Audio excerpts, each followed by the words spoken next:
Bonjour à tous pour ce jeudi 23 septembre. On est très content d'être ensemble. J'espère que vous allez tous bien.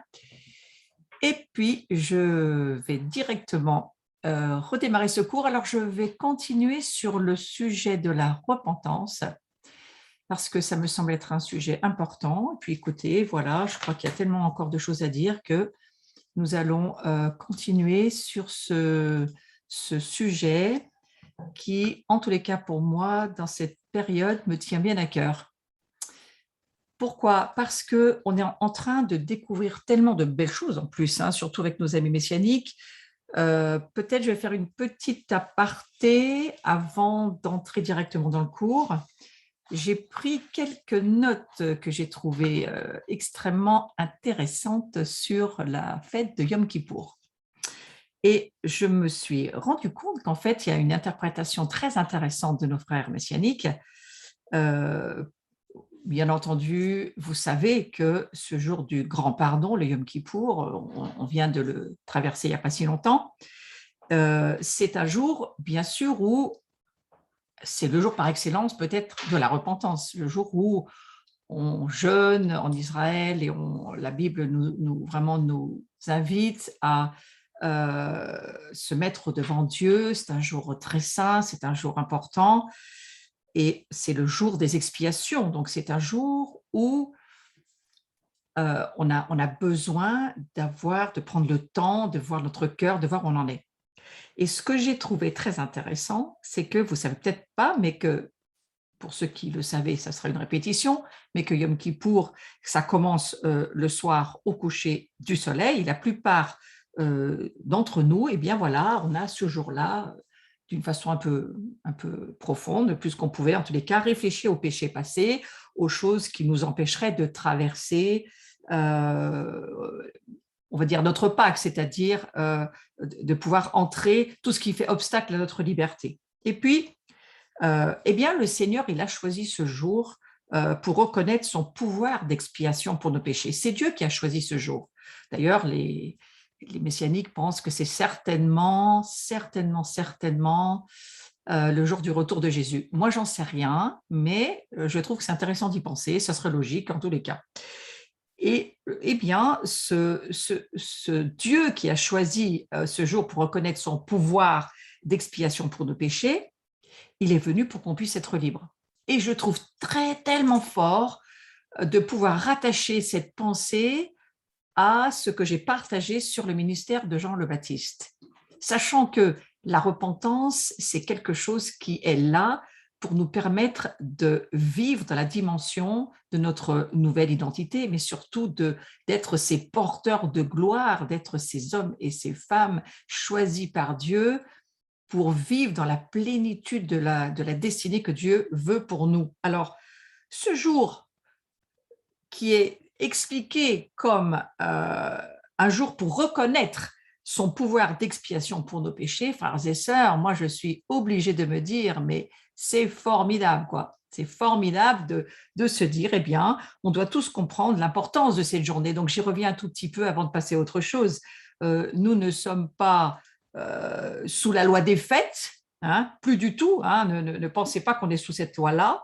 Le peuple de Dieu, il opère dans l'accomplissement de ces temps de fête. Donc nous vivons l'accomplissement de tout ce que Jésus, lui, a vécu, traversé et tout ce que ces fêtes euh, euh, signifie pour nous. Alors bien sûr qu'on continue perpétuellement à traverser notre Pâques, on continue à marcher dans la liberté, on continue d'être, grâce à la Pentecôte, rempli de l'Esprit continuellement. Et le livre d'Éphésiens, chapitre 5, nous dit ceci, soyez continuellement remplis de l'Esprit.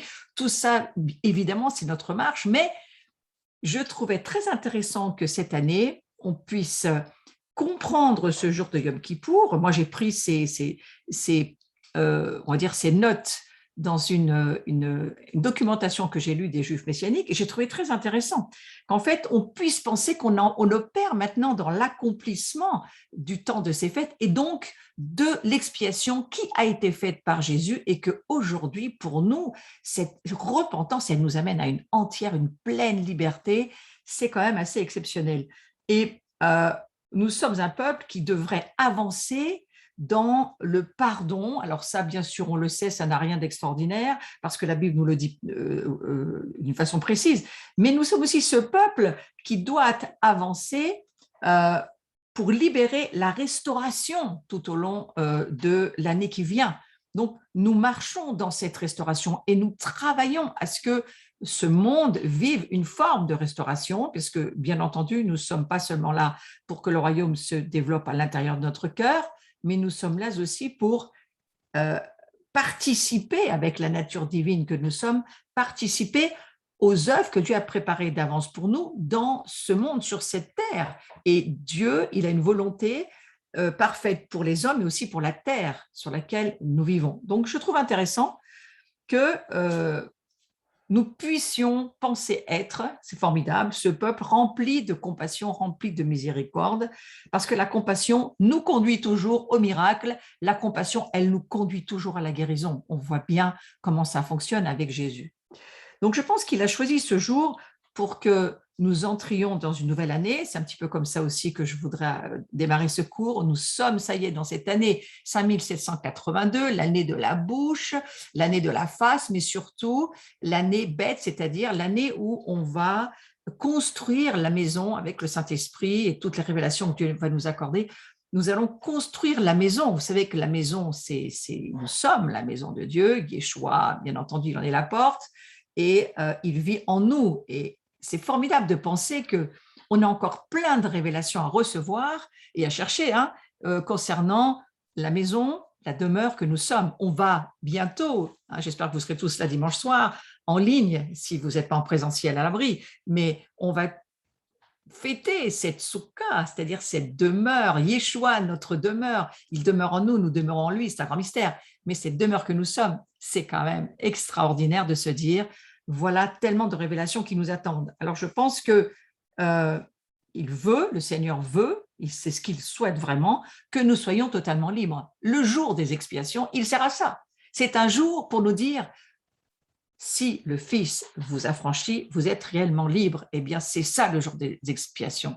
Nous pouvons expérimenter déjà l'âge à venir par le fait que ce pardon des péchés, cette repentance qui nous amène à l'expiation, qui nous amène à voir que tout est accompli par Jésus, eh bien, c'est vraiment, il nous offre ce jour, le Seigneur Jésus, pour Yeshua, pour nous dire, oui, moi, mon projet, c'est que tu sois un homme, que tu sois une femme totalement libre de me servir, libre hors de la tyrannie du péché, hors de tout ce qui te maintenait dans l'esclavage ou dans une mentalité servile, parce que moi, j'ai des projets pour toi, ce sont des projets de royauté, des projets de sacrificature, des projets glorieux, et c'est ce que le Seigneur, je crois, nous met sur la table au travers de ce jour des expiations. Alors, j'avais envie un petit peu de partager ça parce que, au fond, Kippour, ça consiste à reconnaître l'expiation qu'il a fait pour nous. La repentance, c'est aussi ça. Ça nous amène à reconnaître, à connaître en termes, pas de la mentalité grecque, pas de la mentalité babylonienne, mais reconnaître en termes hébraïques, c'est-à-dire faire l'expérience, pouvoir pratiquer cette incroyable expiation et la vivre dans la réalité spirituelle de ce que Dieu nous propose par son sang. Donc, évidemment, ce Kippour, c'est un mot qui veut dire aussi rédemption. Donc, la rédemption, pour nous, elle est là, de ce jour-là, elle l'exprime, elle le manifeste, et ce jour du grand pardon, c'est vraiment ça. C'est un prototype de l'œuvre expiatrice du Christ. Waouh, moi, j'ai beaucoup apprécié cette année, je l'ai peut-être vécu différemment que les autres années parce que moi aussi je grandis, bien sûr comme tout le monde, et cette révélation-là, elle m'a percuté cette année. Surtout que nous étions, le cours dernier, c'était le jour du Yom Kippour, dans cette mentalité, et ce jour de la repentance et de chercher vraiment dans les profondeurs qu'est-ce que ça veut dire pour nous. Donc c'est un jour pour honorer celui qui a payé la rançon pour nous, qui nous a racheté de l'emprise de l'ennemi. C'est ça qu'on a vécu dans ce Yom Kippour. On honore le Christ Yeshua d'avoir payé pour nous. Il a payé pour que nous ne soyons plus sous la tyrannie de l'ennemi, du diable. Ça, c'est merveilleux. Alors voilà, j'avais juste envie de, pas longtemps, mais quand même vous le dire. Ce mot pardon, d'ailleurs, qui veut dire s'éloigner, j'aime bien j'ai deux petites choses que je peux vous redonner encore. Il y a deux mots principaux pour le pardon en hébreu. Le mot soléar, dans le psaume 25 au verset 11, qui veut dire le pardon, avoir avec le pardon, hein, c'est à cause de ton nom, ô Éternel, que tu pardonneras mon iniquité, car elle est grande. Donc, c'est tu me pardonnes mes iniquités, ça c'est ce psaume 25. Et puis, il y a ce mot noser, N-O-S-E-H, au verset 18 du même chapitre du psaume 25, qui dit ceci, vois ma misère et ma peine et pardonne tous mes péchés. Et là, c'est pas le même mot. Là, c'est un mot qui a à voir avec le fait de tu as porté tous mes péchés. Tu as porté tout ce qui était moche, mauvais, tout ce qui me séparait de Dieu, tout le péché, tu l'as porté. Et c'est un petit peu le même sens aussi d'ailleurs qu'on retrouve dans l'intercession. Lorsque nous prions en tant qu'intercesseurs, nous portons en identification dans nos prières, nous portons les péchés pour ce monde et nous les amenons à Dieu et nous demandons aussi la grâce de Dieu, la miséricorde de Dieu. C'est dans le même esprit. Donc, évidemment que le sang des taureaux, le sang des béliers ne peut en aucun cas faire quoi que ce soit. C'était en attendant que. Hein, c'était quelque chose qu'il fallait refaire tous les ans. Aucun sang d'animal ne peut enlever le péché. Mais c'était un protocole pour que un jour ce Yom Kippour arrive et qu'il soit accompli par Jésus-Christ. Ça, c'est quand même extraordinaire d'y penser. Donc, seul Dieu peut fournir l'agneau, il n'y a que lui. Elohim lui-même, il doit fournir le Kippour. Le Kippour, c'est-à-dire l'expiation, celui qui va permettre l'expiation, c'est aussi ça que signifie le Kippour. C'est ce bouc émissaire qui pouvait porter très loin, porter, hein, on vient de voir ce mot noser, porter, le péché très loin de l'humanité, très loin de nous. Et c'est cela que ça signifie. Alors, il y a le Deutéronome 32 qui dit ceci au verset 43, « Nation, chantez les louanges de son peuple, car l'Éternel venge le sang de ses serviteurs, il se venge de ses adversaires, il fait l'expiation pour son pays, pour son peuple. » Ça, c'est un magnifique verset. Et puis, on lit aussi ce jour des expiations, Michée, au chapitre 7, et on lit ce verset 18 à 20 qui dit ceci, c'est lu dans toutes les synagogues, quel Dieu est semblable à toi, qui pardonne l'iniquité, qui oublie les péchés du reste de ton héritage. C'est un point d'interrogation. Hein. Il ne garde pas sa colère à toujours, car il prend plaisir à la miséricorde. Ça va être mon sujet samedi dans la journée dans laquelle nous allons aller. Cette miséricorde, eh bien, il prend plaisir. Voyez comme Jean-Baptiste, il connaît l'Écriture, il sait ce cœur de Dieu qui nous aime, il ne juge pas pour faire mal, c'est pas un père fouettard, Dieu, c'est un père qui aime profondément sa famille et qui pourvoit, il a pourvu à tout, il amène un plan parfait pour que nous n'ayons plus à souffrir de cela. Donc, c'est bien, je trouve, de voir la journée du Kippour comme ça. Le verset 19 dit ceci, « Il aura encore compassion de nous, si jamais vous en doutiez. Il mettra sous ses pieds nos iniquités. Ouais. » Et qu'est-ce que Jésus met sous ses pieds? Eh bien, tout ce qui est de l'ennemi, hein, c'est sous nos pieds aussi, à nous les nôtres. Hein. Tu jetteras au fond de la mer tous leurs péchés, tu témoigneras de la fidélité à Jacob, de la bonté à Abraham, comme tu l'as juré à nos pères au jour d'autrefois. Quel merveilleux verset, ça doit vous faire du bien ce soir. Sachez que Dieu, c'est ce qu'il souhaite. Il prend plaisir à cette miséricorde, il ne prend absolument pas plaisir au jugement, bien que, bien sûr, il juge, il est aussi juge, et il combat pour nous d'ailleurs, et ces jugements servent à ça, c'est pour combattre pour nous. Donc c'est un passage incroyable, hein. Caché en lui, on voit le plan de Dieu pour faire face au péché de son peuple. Moi, c'est ce qui m'a beaucoup marqué cette année, peut-être parce que je suis en méditation sur cette repentance et sur le cœur de Dieu et qu'est-ce que Dieu veut dire à sa famille dans ces jours difficiles. On traverse des jours difficiles. C'est beaucoup de choses qui se lèvent. La colère du diable, on la sent, elle est là. On sent qu'il y a vraiment Il y a des géants qui sont debout aujourd'hui, hein, mais il y a Dieu qui est là et qui continue à nous dire, moi, j'éloigne, je porte pour toi les péchés, c'est pas ça qui doit te séparer de moi, donne-les-moi, moi, je suis venu pour ça. Donc, c'est exactement le même mot utilisé par Jean-Baptiste à propos de Yeshua, c'est pour ça que je vous en parle aujourd'hui.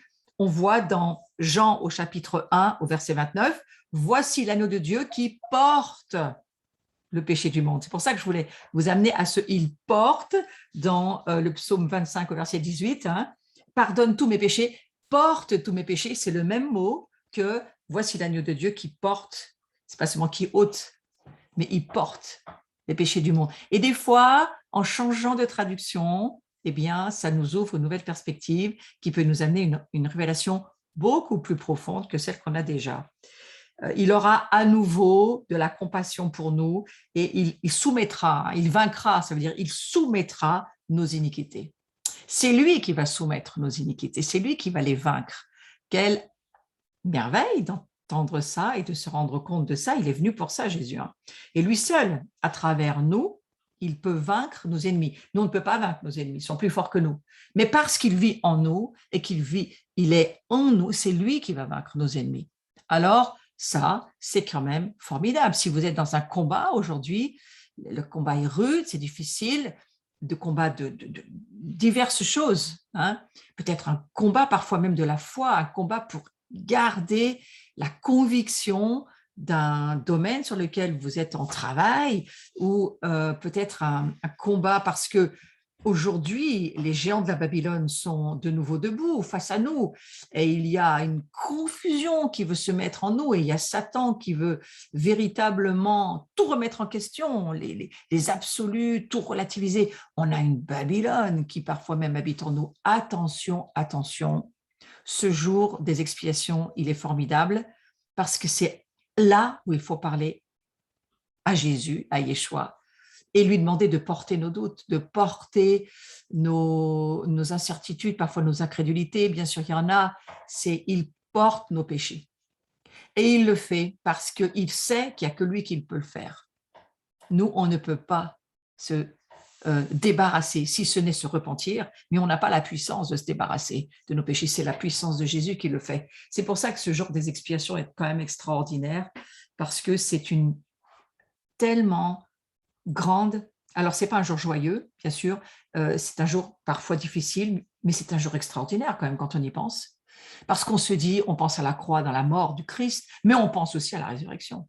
Et la résurrection, eh bien, c'est plus que la joie, là, hein, c'est la jubilation, parce qu'il nous a sauvés en termes de résurrection pour l'éternité. Donc, j'aime ce verset de Michée, au chapitre 7, au verset 20, qui dit ceci, « Tu donneras la vérité à Jacob et la bienveillance, c'est-à-dire ta bonté aimante.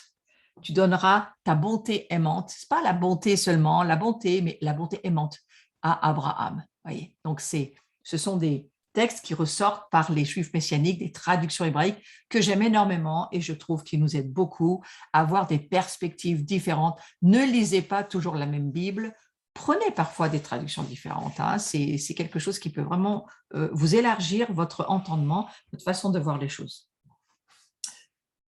Jean, chapitre 1, verset 17, dit ceci, « Car la loi a été donnée par Moïse, la grâce et cède, c'est-à-dire et la vérité émette, sont venus par Yeshua, le Messie. » La grâce et la vérité, toutes les deux viennent par Yeshua.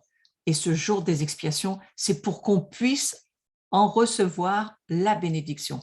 La grâce est une bénédiction et la vérité aussi. Donc, nous, les païens, on doit reconnaître la puissance du jour de Yom Kippour. Hein. Je crois que c'est extrêmement important d'y penser.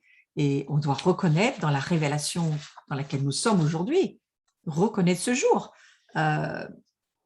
Jean chapitre 1, verset 29 dit ceci, « Le lendemain, il vit Jésus venant à lui et il dit, Jean-Baptiste, « Voici l'agneau de Dieu qui porte les péchés du monde. » Waouh, mais quelle incroyable révélation tout de même.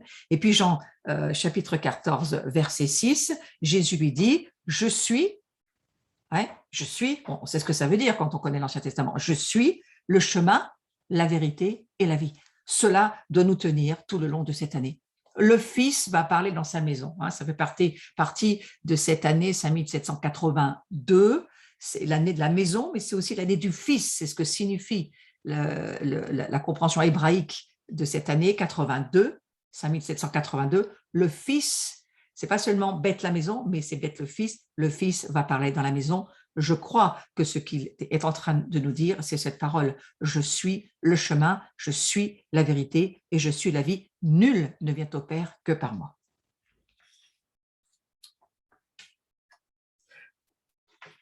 Donc, je reviens sur le fait de dire que le jour des expiations, ce n'est pas un jour de célébration joyeuse, certes, mais il ouvre la porte à la célébration la plus joyeuse de l'année, la fête des tabernacles. Parce que si il existe ce jour des expiations, c'est pour quoi faire? Eh bien, c'est pour que nous, on puisse devenir la demeure, la soukha pour Dieu, mais que nous aussi, on puisse aller habiter dans sa tente. Vous voyez, c'est les deux choses à la fois. Et que sa tente, cette incroyable ecclésia que nous sommes, j'en reparlerai dans des cours plus tardifs, mais l'ecclésia, c'est quoi du temps de Jésus? C'est pas un terme religieux, c'est pas, le terme église n'existait pas réellement. Jésus, lui, dans son temps, il n'était pas dans la religion, mais c'est simplement un terme qui venait des Grecs et qui voulait dire que c'est un rassemblement de personnes qui avaient une autorité gouvernementale et qui avaient responsabilité, autorité sur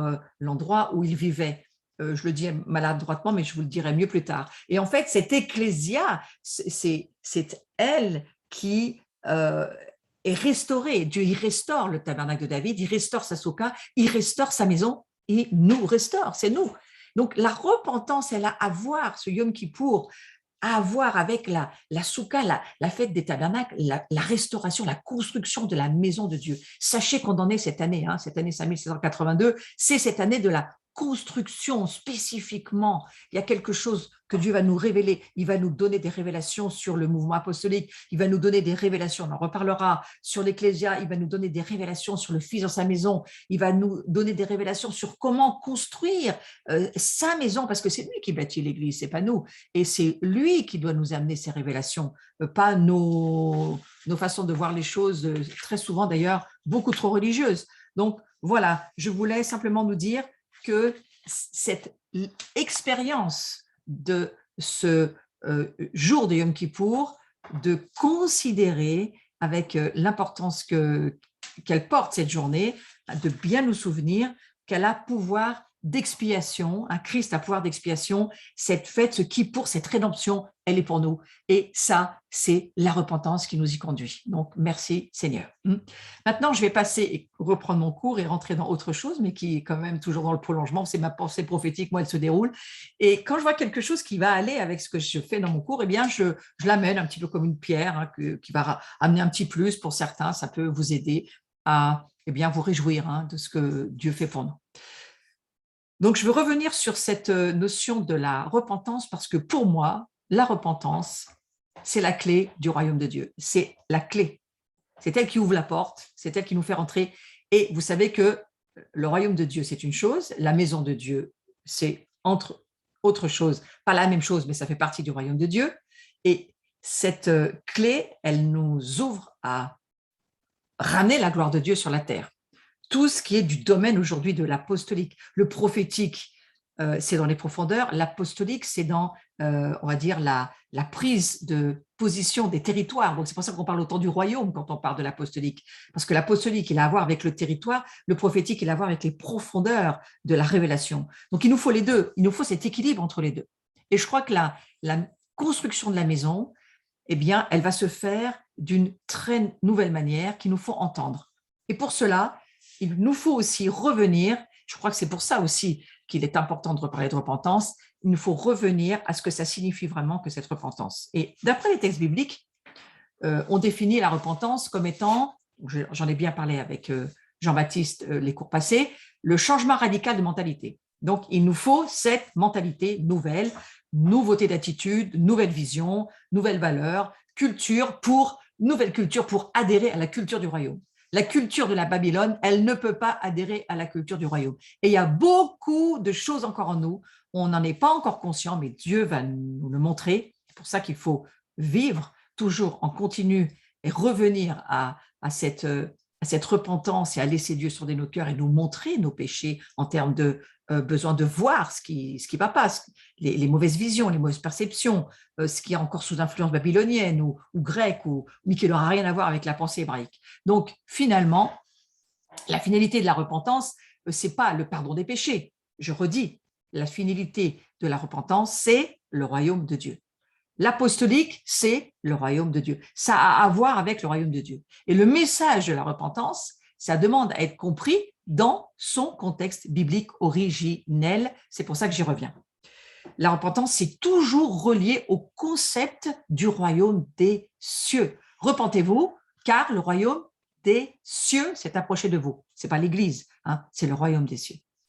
Donc, en découvrant les potentialités de ce changement radical, qu'on appelle communément la repentance, nous découvrons ou nous découvrirons, parce que ça peut être aussi au futur, une clé qui ouvre grand la porte pour une vie remplie de bénédictions.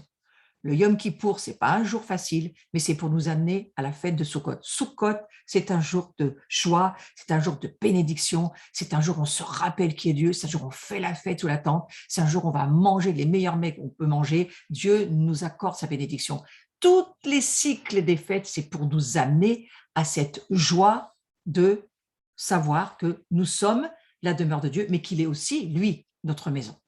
Donc, c'est un changement radical de mentalité et je vais continuer sur le sujet. On va aller voir cette mentalité de Dieu ne peut pas. Vous savez, on entend beaucoup, mais c'est pas possible, Dieu ne peut pas. À quoi sert-il à l'homme de rejeter tous les péchés du monde, les crimes, les adultères, les mensonges, les vols, ou tout ce que vous pouvez imaginer comme péché, s'il doit continuer à garder cette mentalité qui consiste à croire que Dieu ne peut pas nous guérir, Dieu ne peut pas nous consoler, c'est trop terrible, il ne peut pas nous consoler, il ne peut pas nous protéger, c'est trop, il ne peut pas nous pardonner totalement, ouais, mais on a tellement trop péché qu'il ne peut pas nous pardonner totalement. Ou nous faire prospérer parce que, non, il ne peut pas nous faire prospérer parce qu'en fait, on ne mérite pas cette prospérité. Et pourtant, il nous promet toutes ces choses. Ouais. Et s'il n'est pas couvert du sang de Jésus, et s'il n'a pas reçu le Saint-Esprit, que l'on reçoit après la repentance, qui nous aide à résister au péché. Voilà. Bon, qu'est-ce qui se passe là? Le péché, c'est que le symptôme de la persistance de notre vieille nature. Le vrai mal, c'est pas le péché. Le vrai mal, c'est de ne pas appartenir à Christ. Paul a dit ceci, tous ont péché, donc il n'y a pas d'exception, et sont privés de la gloire de Dieu. Ça, c'est Romains, chapitre 3, verset 23. Donc, ce péché, il faut bien le remettre toujours dans ce contexte de cette nature adamique, la dépouille du roi déchu. Le roi est mort, vive le roi, on a déjà parlé, chassé du royaume divin, qui persiste contre le changement radical, qui nous empêche de voir la gloire de Dieu. C'est la vieille nature adamique qui nous empêche de voir la gloire de Dieu.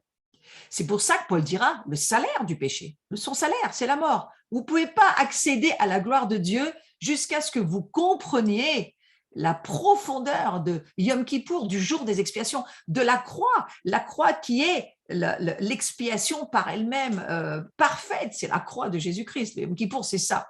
Donc les êtres humains, quoique vivants en apparence, eh bien, ils sont déjà morts spirituellement. Et Jésus l'a expliqué, que nous sommes tous esclaves du péché et nous avons tous besoin de la vérité qui est en Christ. Donc la repentance dont nous avons besoin, c'est un rejet total et absolu du monde et de son mode de fonctionnement, c'est-à-dire de sa civilisation. Écoutez bien, parce que ça va loin ce que je vous dis, et ça va peut-être vous effrayer sur certains points, mais je crois qu'il faut y aller parce que c'est une réalité spirituelle. Donc je reviens sur mon sujet. La repentance dont nous avons besoin, c'est un rejet total et absolu du monde, de son monde de fonctionnement, c'est-à-dire sa civilisation, sa culture, sa mentalité, ses valeurs, son système économique, politique, identitaire. Tout ce qui est humain sans Christ est voué à l'échec. Vous imaginez, tout ce qui est humain sans Christ est vouée à l'échec. Moi, quand je dis cela, je suis dans l'esprit d'humanisme, la Babylone, tous ces empires qui se sont succédés dans le livre de Daniel dont il est question, mais celui qui va persister jusqu'à la fin et qui va vraiment nous poser des difficultés si on ne l'aborde pas, si on ne le voit pas, c'est la Babylone. Hein. C'est cet esprit babylonien, c'est les fils on va dire les fils de la Babylone qui vont se battre contre les fils de Sion. Et il y a véritablement une guerre, un conflit mondial aujourd'hui, hein, et on va le voir avec Israël dans quelques temps, et ça a bien commencé bien sûr, mais il y a vraiment cette guerre frontale, et nous sommes aussi bien sûr dans ce conflit, et on ne peut pas être neutre, donc il va bien falloir savoir où est-ce qu'on se situe. Donc je vais vraiment vous redire, parce que c'est important, mais c'est un rejet total de cette civilisation. Je crois que c'est certainement pour ça que Jean-Baptiste était dans le désert, il n'était pas en train de se promener au milieu de la Jérusalem de l'époque, ni même d'ailleurs, et le Seigneur lui a parlé dans ce désert et lui a fait comprendre la radicalité du changement dans lequel nous aussi, il faut que nous entrions. Le sens biblique du mot repentance, il diffère beaucoup de notre conception des choses. C'est un rejet en bloc du monde, du royaume de la terre. C'est ça le changement radical. Jean-Baptiste dira, tu ne peux pas faire partie de ce monde, sur cette terre là où tu te trouves, sans Dieu, et du monde avec Dieu que Dieu te propose, dans lequel tu peux entrer, mais il faut que tu sois sous l'expiation du Christ et que tu comprennes qu'est-ce que ça veut dire. Aujourd'hui, ce message-là, on l'entend peu dans l'Église actuelle. Donc la repentance, elle doit être comprise comme le refus de la mentalité d'esclave pour adopter la mentalité royale. Nous sommes rois que si il y a ce rejet absolu de cette civilisation dans laquelle nous sommes, mais qui ne doit en aucun cas influer sur nous. Donc il s'agit de rejeter le péché en tant que comportement lié à un système, comportement lié à une culture, une mentalité, un ensemble de réactions, de réflexes, mais aussi de rejeter le péché en tant qu'acte. Tout ça, ça en fait partie. Il s'agit de rejeter en bloc tout ce qui vient d'ailleurs que de Dieu.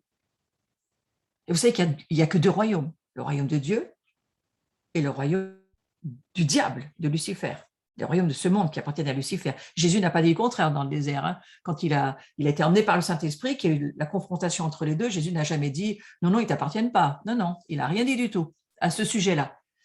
Mais bien entendu que nous aussi, on doit réfléchir dans les jours que nous traversons. Où est-ce que nous en sommes par rapport à tout ça? Moi, je me dis que si nous avons des difficultés à la puissance, au dévoilement, à voir les choses, à avoir des perceptions spirituelles, c'est sans doute parce que nous habitons encore, en grande partie au fond de nous, culture, mentalité, valeurs, système de ce monde. Donc, il va falloir, bien sûr, de l'aide du Seigneur. À quoi bon entrer dans le royaume des cieux si c'est pour garder la mentalité des perdants? À quoi bon?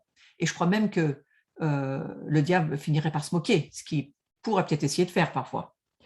Donc, il y a une seule chose qu'on doit se dire, je crois que c'est la seule réponse face à cette civilisation babylonienne, face à tous ces géants qui sont en train de se lever aujourd'hui, face à nous, il y a des géants qui se lèvent de partout.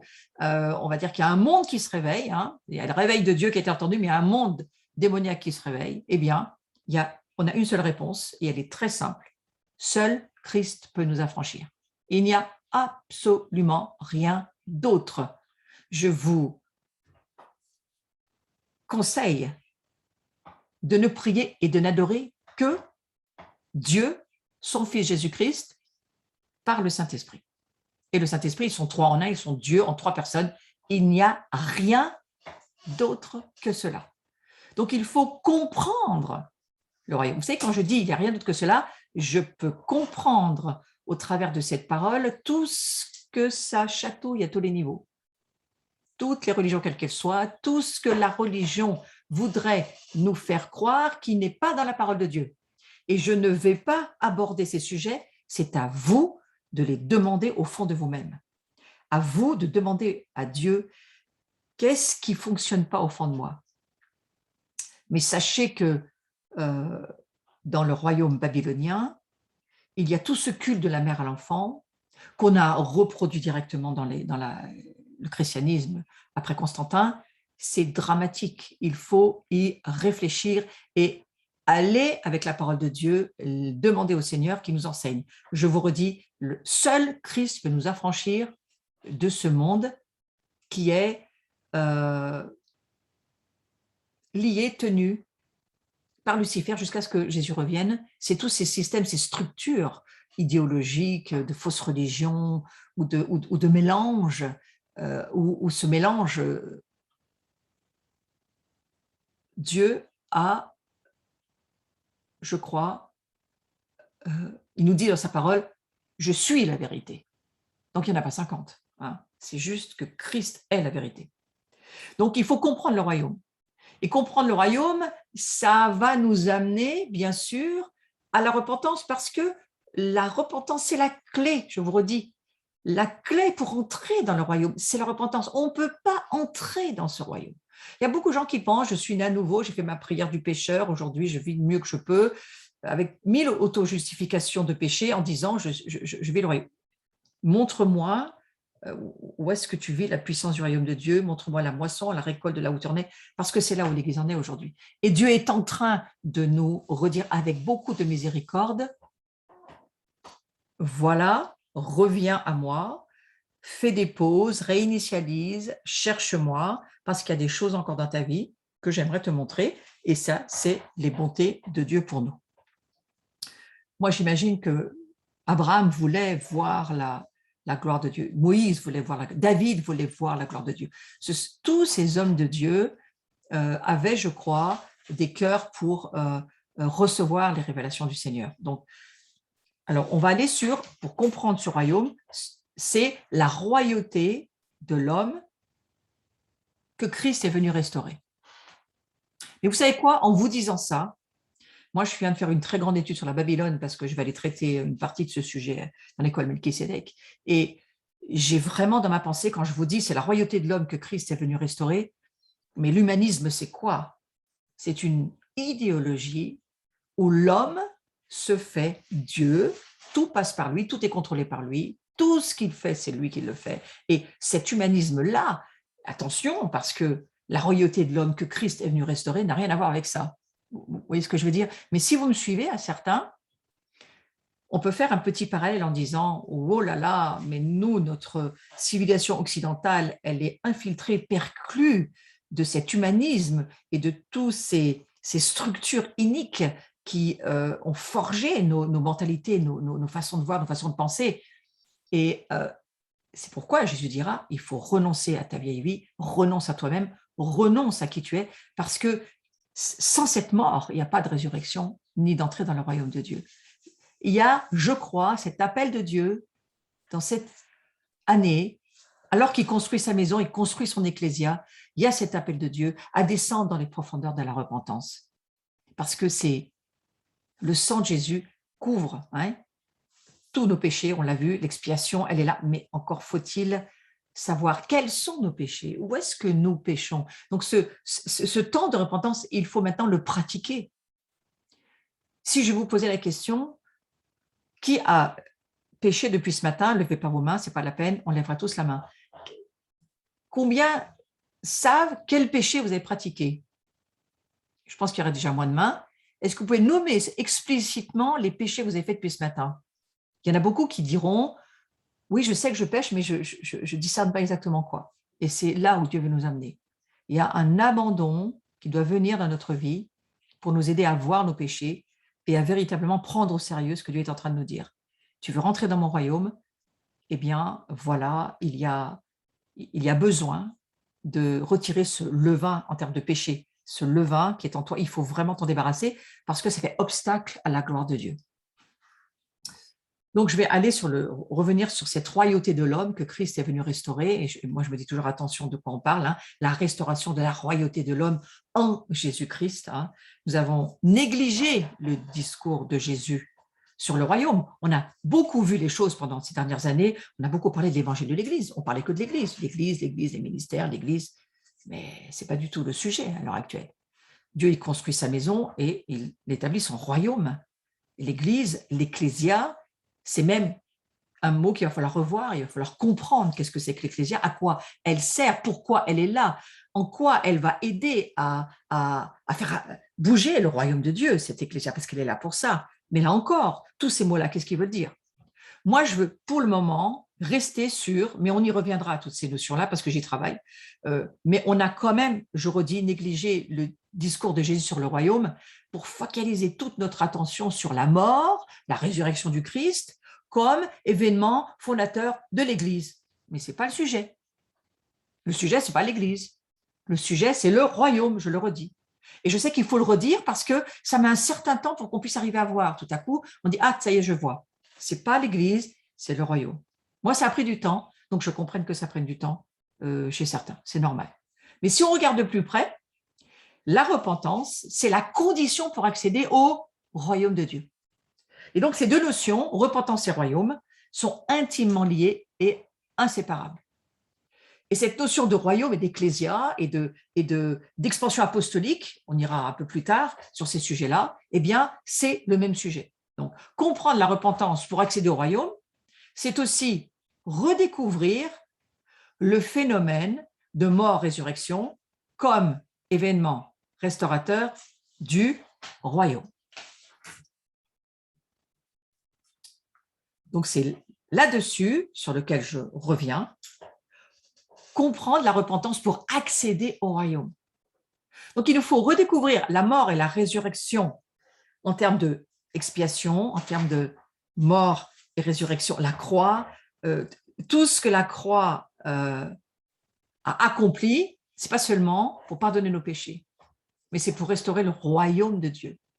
Donc, il y a à la fois cette notion de royaume à l'intérieur de nous, mais il va y avoir aussi la notion de royaume à l'extérieur de nous et la mission que ça va signifier pour les disciples, les amis du Christ que nous sommes. Nous ne sommes pas seulement appelés, nous, à nous occuper de notre cœur, mais nous sommes aussi appelés à nous occuper de la mission, l'évangélisation, la moisson. Ça y est, j'ai dit le mot, la moisson. Donc, évidemment qu'on va parler de moisson dans quelques temps.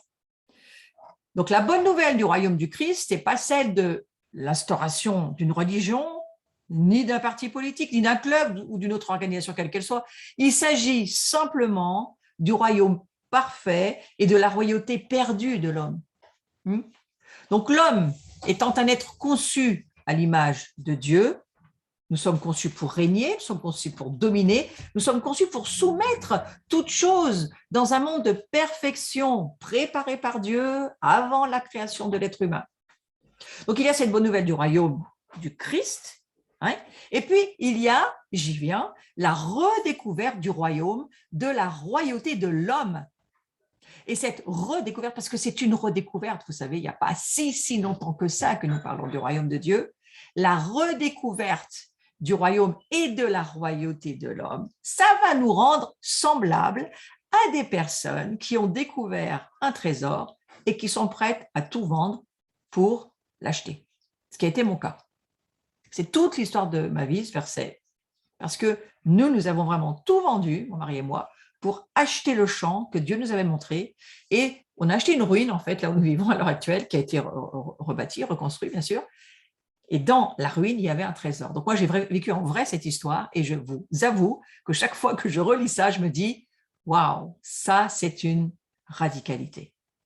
Donc, nous allons nous départir, c'est-à-dire nous allons vendre. Il faut se départir. C'est un terme que j'emploie pour faire comprendre toute religion, toute philosophie, toutes les autres doctrines pour acheter, c'est-à-dire pour adhérer au royaume des cieux. C'est ça, ce sur quoi nous allons. C'est une sacrée radicalité, frères et sœurs. Et c'est là où nous amène la repentance. Donc, je vais vous lire Matthieu, chapitre 13, versets 44, 45, 46, très intéressant. Le royaume des cieux est semblable à un trésor caché dans un champ. L'homme qui la trouve le cache, et dans sa joie, il va vendre tout ce qu'il a, il achète ce champ. Eh bien, le royaume des cieux, il est encore semblable à un marchand qui cherche de belles perles, et il a trouvé une perle de grand prix, il est allé vendre tout ce qu'il avait et il l'a acheté. Voilà, c'est ce que nous dit l'Écriture. Donc, une bonne compréhension du royaume des cieux et de ses avantages, ce dont j'ai commencé un petit peu à parler avec Jean-Baptiste, tous les avantages du royaume de Dieu. Nous sommes appelés à être la maison remplie de la gloire de Dieu, je vous le rappelle, hein, il ne faut pas oublier ça. Eh bien, voilà, cette bonne compréhension du royaume, ça va nous permettre de nous repentir parce qu'on a un but. On se repent pour quelque chose. On se repent parce qu'on sait qu'il y a un royaume parfait. On sait qu'il y a quelque chose qui nous attend. On a une destinée. On est appelé par Dieu pour être des gens différents de ce monde. On n'a rien à voir avec ce monde. Et ce qu'on va avoir à vivre n'aura rien à voir avec tout ce qu'on peut entendre autour de nous aujourd'hui. Frères et sœurs, heureusement. Donc, qu'est-ce que nous devenons? Nous devenons des citoyens du royaume. Nous ne sommes pas appelés à être des membres d'Église. Hein, certains d'entre vous qui êtes là, je sais que vous le savez, mais tout le monde ne le sait peut-être pas. C'est pour ça que je le redis. Hein.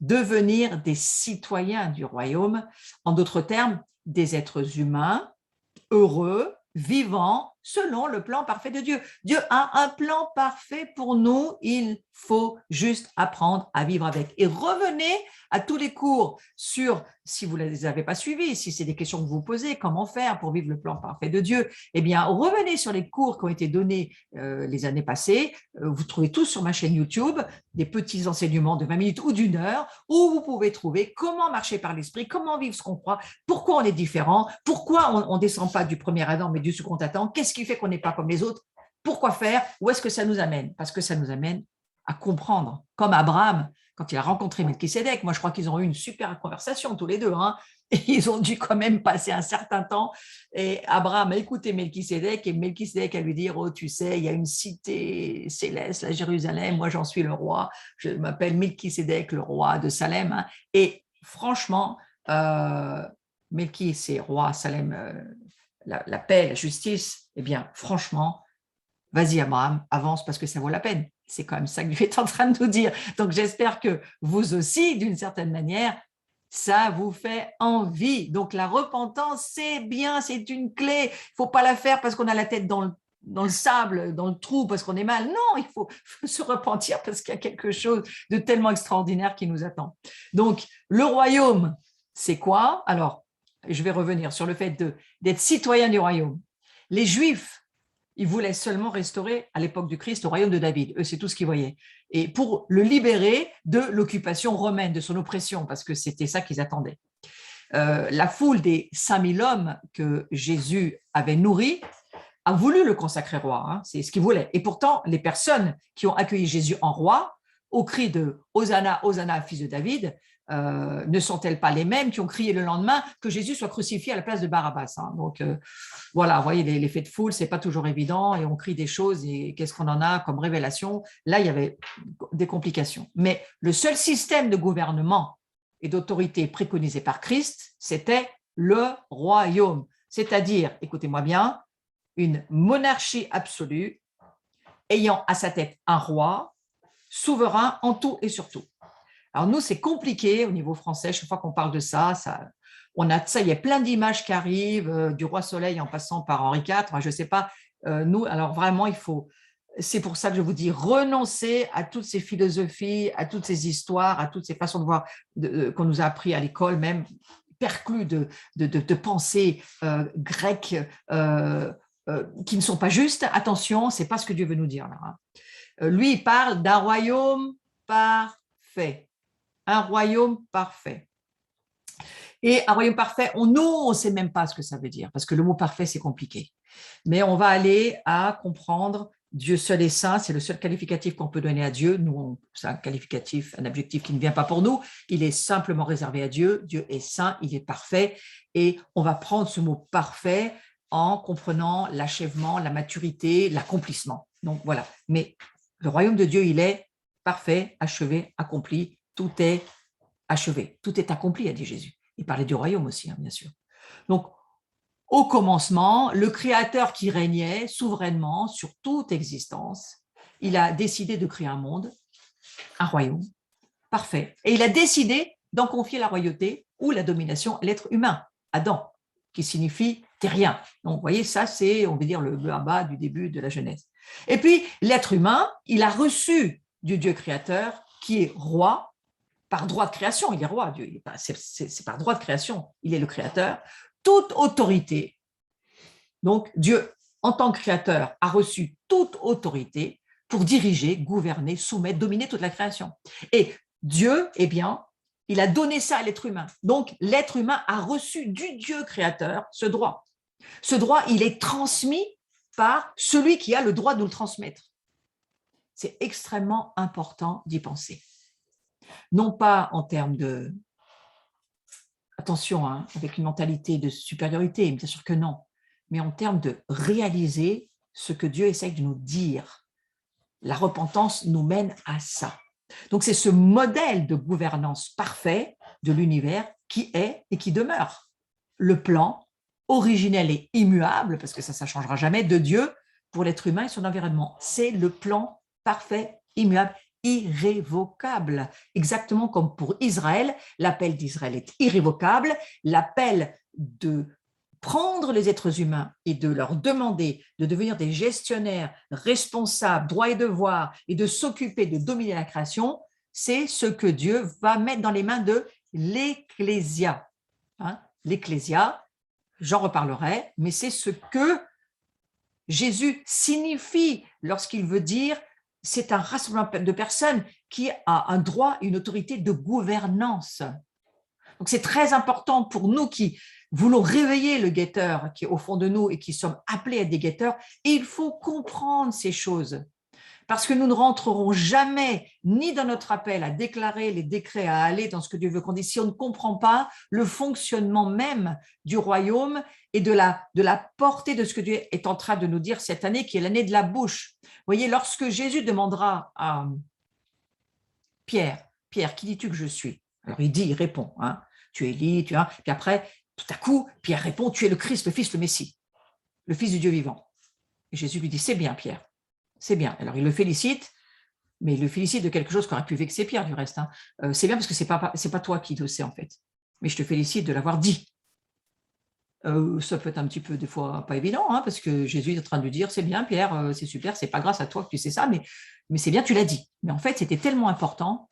Tu es heureux, Simon. Pourquoi Jésus va lui dire ça? Tu es heureux? Eh bien, parce que tu as compris quelque chose.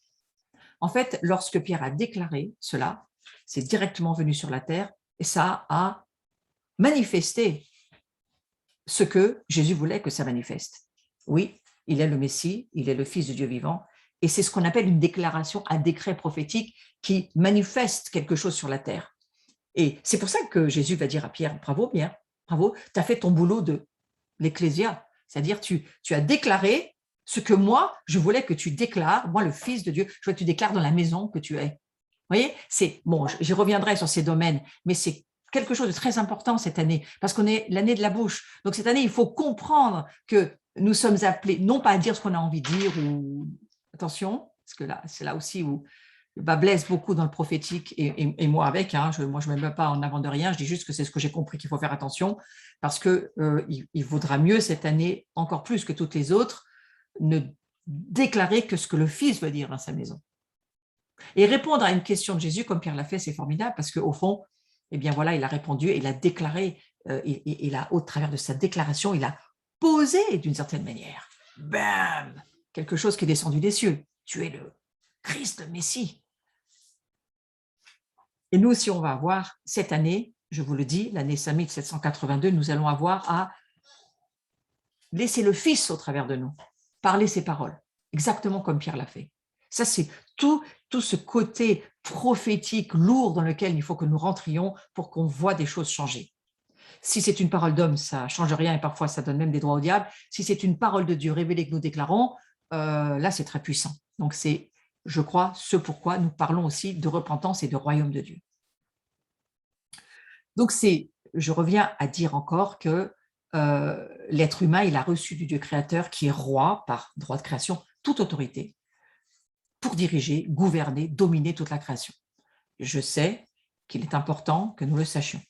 Donc, ce modèle de gouvernance parfait de l'univers qui est et qui demeure, hein, je le redis, c'est le plan originel, immuable. Il faut bien qu'on se le remette dans l'esprit.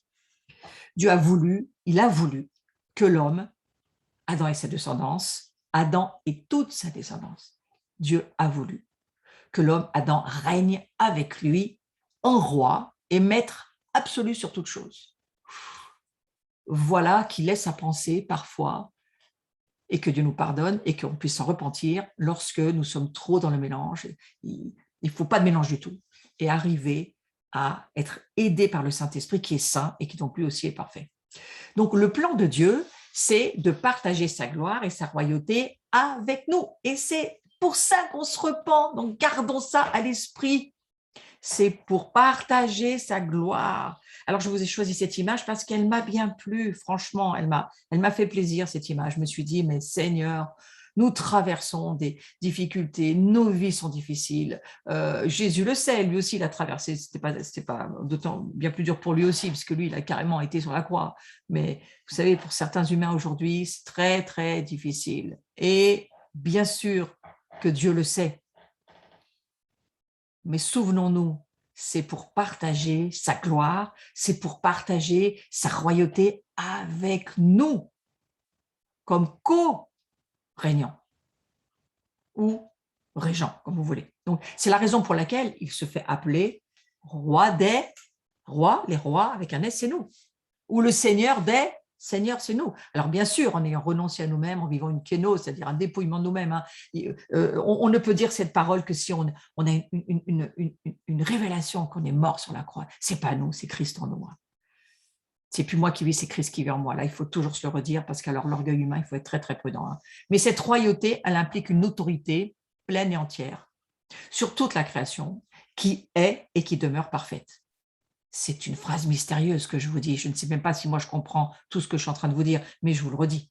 Cette royauté, elle implique une autorité pleine et entière. C'est ce que Dieu attend de nous. Est-ce qu'on se rend compte? Une autorité pleine et entière sur toute la création qui est et qui demeure parfaite. Voilà, que Dieu nous aide. Et là, la repentance, vous savez, elle prend peut-être aussi du relief pour nous. L'homme a reçu de Dieu une souveraineté pleine et entière dans un royaume d'une perfection totale.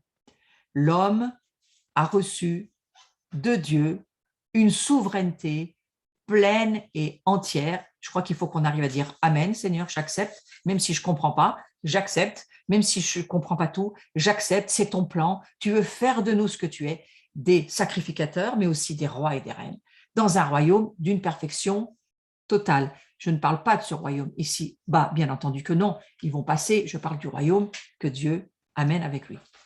Donc cette perfection totale, elle désigne un monde, je vous laisse rêver quelques petites secondes, un monde de justice, c'est ce que nous voudrions tous bien sûr, hein. Un monde de paix, ce que nous souhaitons tous et nous prions pour Jérusalem bien entendu, un monde de sécurité, tout le monde souhaite de la sécurité, un monde d'amour, c'est le fondement de tout le royaume de Dieu, c'est le gouvernement de l'amour, un royaume rempli d'égalité, de prospérité, d'harmonie. Waouh, ça, frères et sœurs, ça va devenir réalité. Mais à la limite, je crois qu'il est bon d'en rêver, voyez-vous, de se dire, ici, bah non, pas dans ce monde-là, mais avec Christ, oui. Oui, avec Christ, ça va être un monde comme ça. Ça va être un royaume de paix, ça va être un royaume de sécurité, un royaume d'amour, un royaume d'égalité. On n'y arrivera qu'avec Yeshua. Donc évidemment qu'il va falloir attendre qu'il revienne. Mais en attendant, on a quand même une responsabilité puisqu'on est l'autorité sur cette terre pour préparer le chemin pour le retour de Yeshua. Donc je vais finir sur cette pensée en disant que le fait que Christ commence son ministère en demandant à la foule de se repentir parce que le royaume de Dieu, il est proche, eh bien, c'est un très, très clair constat. Très clair constat, ça veut dire quoi? Tout système, tout royaume humain est voué à l'échec, à tout point de vue. Et la seule option qui reste à l'être humain, c'est de revenir au modèle initial du Jardin d'Éden, là où Dieu a tout conçu. Il faut y revenir. Et c'est pourquoi nous revenons à chaque année. Vous savez, c'est un cycle. On revient au départ pour refaire le cycle total, non seulement des fêtes de l'Éternel, mais aussi à la limite de la création. Il faut revenir à la Genèse. Il faut revenir à voir ce qui se passe. Il y a un constat. Et je crois que c'est pour ça que l'année dernière et même l'année d'avant, Dieu a commencé à dire, ça fait on va dire 2-3 ans que Dieu le dit, au monde entier.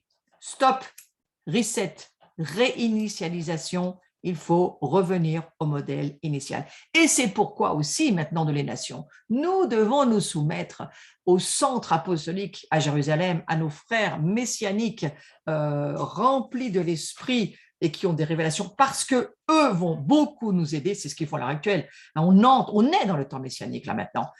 Et aujourd'hui, c'est grâce à eux qu'on peut voir clair comme on voit clair, qu'ils soient bénis et qu'ils soient vraiment remerciés.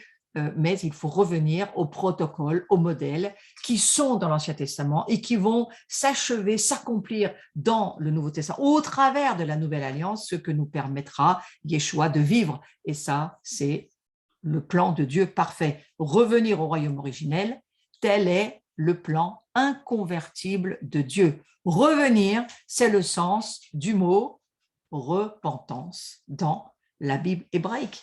Nous revenons, nous faisons teshuva, nous devons revenir aux premières choses et nous continuerons sur ce cours. Alors, je vous remercie d'avoir été avec moi. Je vais passer un tout petit moment à prier avec vous, mais je vous dis que le prochain cours ne sera pas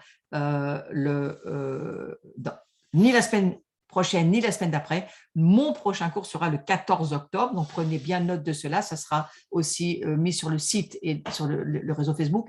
Mais maintenant que vous savez ça, je veux prier avec vous sur ce que je viens de vous amener sur la table ce soir. Et je vous propose de poser vos crayons, vos stylos ou de fermer vos yeux, mais vraiment concentrez-vous sur cette prière. Seigneur, je te remercie parce que tu veux nous amener à voir de nouvelles perspectives. Tu veux nous faire entrer dans cette nouvelle ère avec de nouveaux yeux, une nouvelle vision, de nouvelles perspectives, une nouvelle mentalité. Tu veux nous faire comprendre qu'il est urgent que nous quittions la mentalité de ce monde, les mentalités quelles qu'elles soient, qui n'ont rien à voir avec Dieu, pour que nous puissions marcher, recevoir, grandir avec la mentalité hébraïque et comprendre ta parole comme toi, tu veux nous la révéler et voir avec tes yeux et comprendre, vivre, entendre avec ton cœur et déclarer, faire les œuvres que toi, tu veux qu'on fasse. On voudrait cette année te faire plaisir, Seigneur Jésus. On voudrait vivre dans cette joie de la Soukha vers laquelle nous allons. Et nous voulons tous ensemble te dire ce soir, nous voulons construire cette maison avec toi. Nous voulons que tu nous ouvres, illumines les yeux de notre cœur pour que nous puissions voir ce que tu es en train de faire, dans quelle année nous entrons, qu'est-ce qui se passe, qu'est-ce que tu veux. Et alors que tu veux construire cette maison que nous sommes, ta demeure, que le Fils puisse y habiter et qu'il puisse parler et déclarer ses paroles. Ça va être quelque chose que tu vas nous aider à franchir cette année. Et alors que nous avançons dans ta maison, alors nous manifestons aussi les œuvres de ton royaume et nous allons pouvoir voir une moisson arriver parce que tu vas nous aider à permettre que ce royaume il s'approche aussi, pas seulement de nous, mais des autres. Et qu'on puisse avoir des extensions de territoire, pas seulement spirituelles, mais même aussi sur la terre. Et que nous puissions voir ton royaume se répandre là où tu veux que des hommes et des femmes soient sauvés, qu'il y ait une moisson. Alors je te remercie, Seigneur. Je te remercie de mettre en nous cette immense espérance, que nous puissions voir cet avenir, voir ce royaume. Nous ne le comprenons pas, mais nous le voyons. Il est parfait, il est plein d'équité, de justice. Il fonctionne avec les principes du royaume. C'est pas rien à voir avec les principes de ce monde.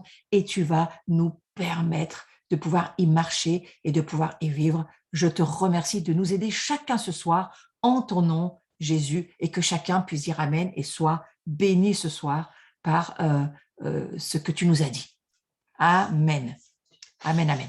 Donc voilà, je veux juste redonner une petite annonce, encore avant de vous quitter.